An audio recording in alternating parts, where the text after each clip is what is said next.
ఓం నమః శివాయ, ఓం నమః శివాయ, ఓం నమః శివాయ.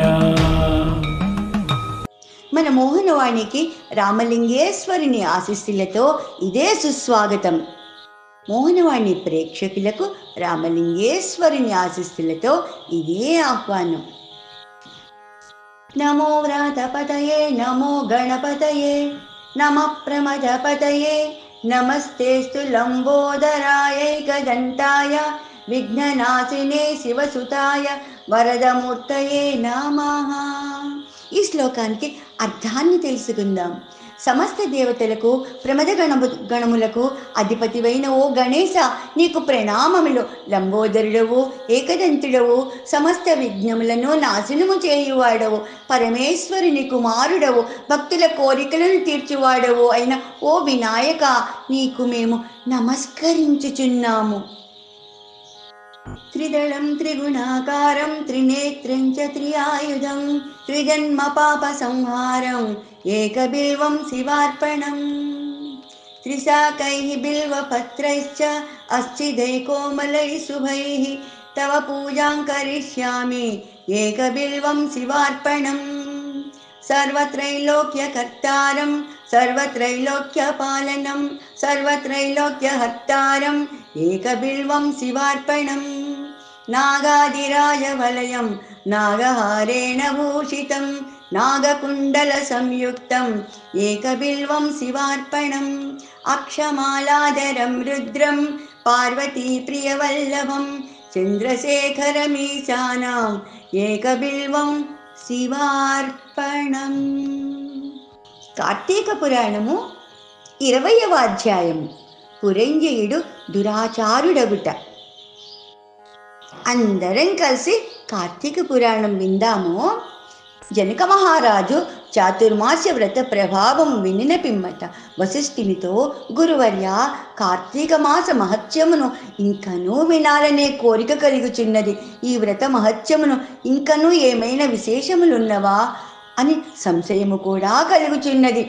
ఈ నా సంశయం నివారణ కొరకు మరిన్ని ఉదాహరణలు వినిపించి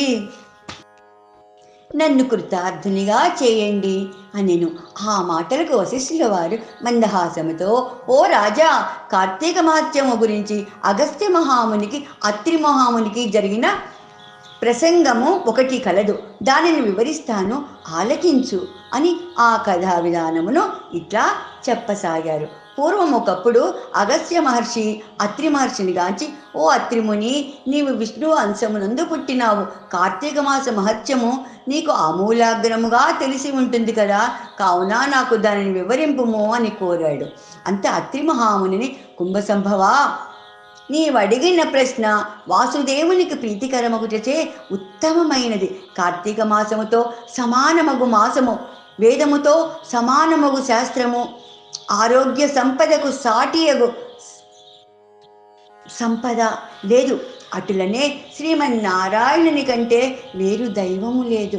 ఏ మానవుడైనను కార్తీక మాసమున నదిలో స్నానము చేసినను, శివకేశవుల ఆలయమందు దీపారాధన చేసినను, లేక దీపదానము చేసినను కలుగు ఫలితము అపారము. ఇందుకొక ఇతిహాసము కలదు, చెబుతాను.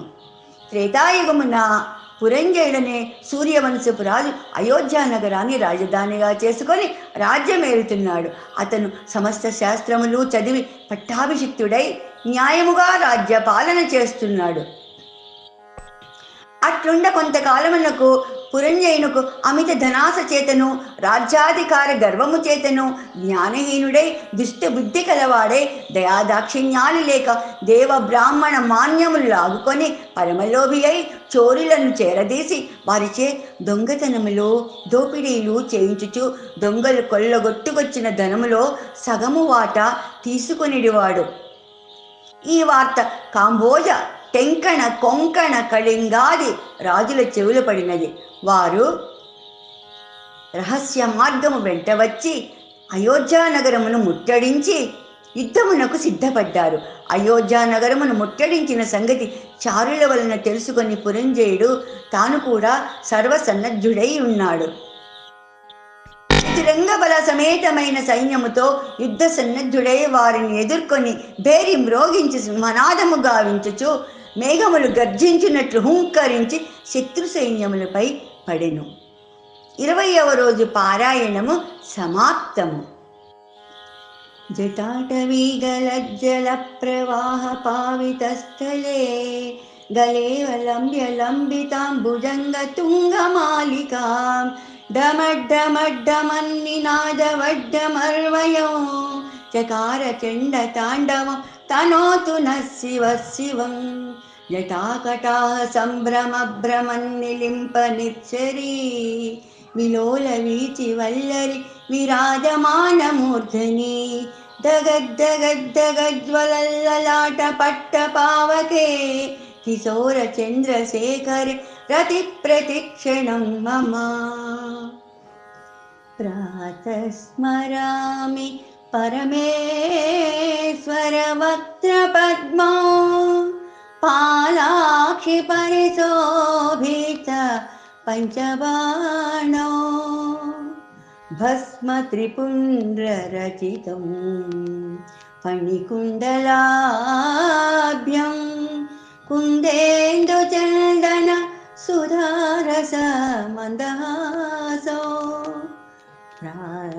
ప్రాతర్భజామి పరమేశ్వర బాహుదండా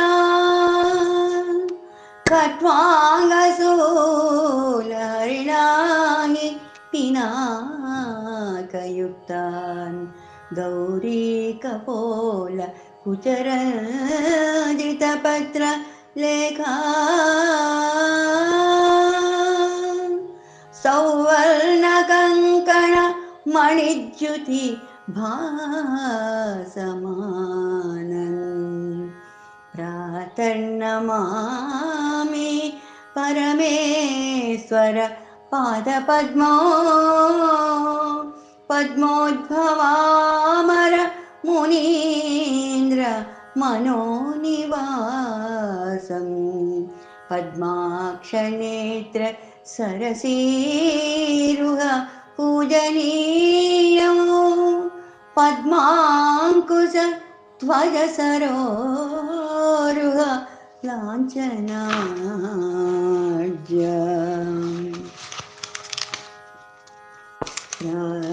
ప్రాతస్మరామి పరమేశ్వర పుణ్యమూర్త్యు కర్పూరకుండధవళ గజచర్మచేలం గంగాధరం కనకవర్ణ విభాసమానం కాత్యాయని తను విభూషిత వామభాగం ప్రాతస్మరామి పరమేశ్వర పుణ్యనామా శ్రేయః పదో సకల దుఃఖ వినాశయేతుం సంసారతాపశమనం కలికల్మషఘ్నం గోకోటిదానఫలదో స్మరణేన పుంసా శ్రీ పంచరత్నాని మహేశ్వరస్య భక్త్యా పఠేత్య సుగతి ప్రభాతే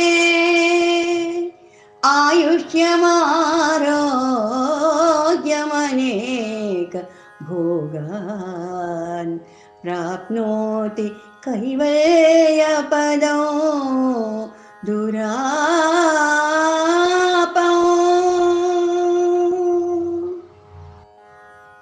ఓం మహేశ్వరాయ నమః ఓం మహాదేవాయ నమః ఓం సర్వేశ్వరాయ నమః ఓం శివాయ నమః ఓం శంకరాయ నమః ఓం శాశ్వతాయ నమః ఓం పశుపతయే నమః ఓం ఉమాపతయే నమః ఓం బ్రహ్మాధిపతయే నమః. ఓం పరమేశ్వరాయ నమః. ఓం భస్మాంగరాగాయ నమః. ఓం మహేశ్వాసాయ నమః. ఓం నిత్యాయ నమః. ఓం శుద్ధాయ నమః. ఓం మృత్యుంజయాయ నమః. ఓం భూతేశాయ నమః. ఓం మృడాయ నమః. ఓం సర్వాయ నమః. ఓం సదాశివాయ నమః. ఓం అభవాయ నమః. ఓం సర్వజ్ఞాయ నమః. ఓం భీమాయ నమః. ఓం వామదేవాయ నమః. ఓం త్రిపురాంతకాయ నమః. శివదర్శనం చిత్తనాశనం, పార్వతి దర్శనం పాపనాశనం, ధూళి దర్శనం దుఃఖనాశనం. మోహనవాణి తెలుగు పాడ్కాస్ట్ వింటున్న శ్రోతలందరికీ హృదయపూర్వక ధన్యవాదాలు. ఏమండోయ్, ఇప్పటివరకు మన ఛానల్కి సబ్స్క్రైబ్ చేసుకోకపోతే ఈ క్షణమే వెంటనే సబ్స్క్రైబ్ చేసుకుని ఆ పక్క నుండి బెల్ బటన్ని మ్రోగించండి. అప్పుడు నేను చేసే అప్డేట్స్ అన్నీ మీ ముందు ప్రత్యక్షమవుతాయి.